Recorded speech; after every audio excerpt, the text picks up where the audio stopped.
అందరికీ నమస్కారం. వేదికను అలంకరించిన పెద్దలు రాజమహేంద్రవరం పార్లమెంట్ సభ్యురాలు అన్న శ్రీ నందమూరి తారక రామారావు గారి కుమార్తె శ్రీ దగ్గుపాటి పురంధేశ్వరి గారికి ప్రత్యేక కృతజ్ఞతలు.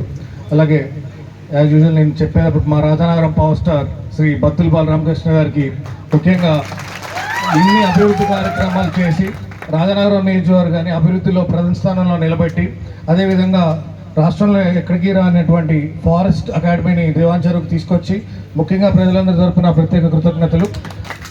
అలాగే మా Rajanagaram party Telugu Desam party incharge మరియు రుడా చైర్మన్ శ్రీ బొడ్డు వెంకటస్వామి చౌదరి అన్న గారికి ప్రత్యేక ధన్యవాదాలు. నియోజకవర్గ అభివృద్ధిలో కలిసికట్టుగా కూటమి నాయకులందరినీ ఒక దాటిపైకి తీసుకొచ్చి నడిపిస్తున్న ఎమ్మెల్యే గారికి, నియోజకవర్గాన్ని అభివృద్ధిగా దూసుకెళ్తున్నందుకు ముఖ్యంగా ప్రధానమంత్రి నరేంద్ర మోడీ గారికి, చంద్రబాబు నాయుడు గారికి, అదేవిధంగా డిప్యూటీ సీఎం శ్రీ కొణిదేల పవన్ కళ్యాణ్ గారికి ప్రత్యేక కృతజ్ఞతలు. నియోజకవర్గాన్ని గతంలో బిఫోర్ ఎలక్షన్స్ నేను అన్నట్టు ఎమ్మెల్యే గారిని ఒకటే కోరాం, మా నాన్నగారిని ఓడించిన వ్యక్తిని ఇంకా మీరు ఓడించాలి, భారీ మెజారిటీతో ఇలా గెలిచి భవిష్యత్తులో ఉన్నతమైన పదాలు వెళ్ళాలని. రాజమండ్రి ప్రజలకి మేమందరం మేడం ఇక్కడ ఎంపీగా రావడం మేమందరం అదృష్టంగా భావిస్తున్నాం.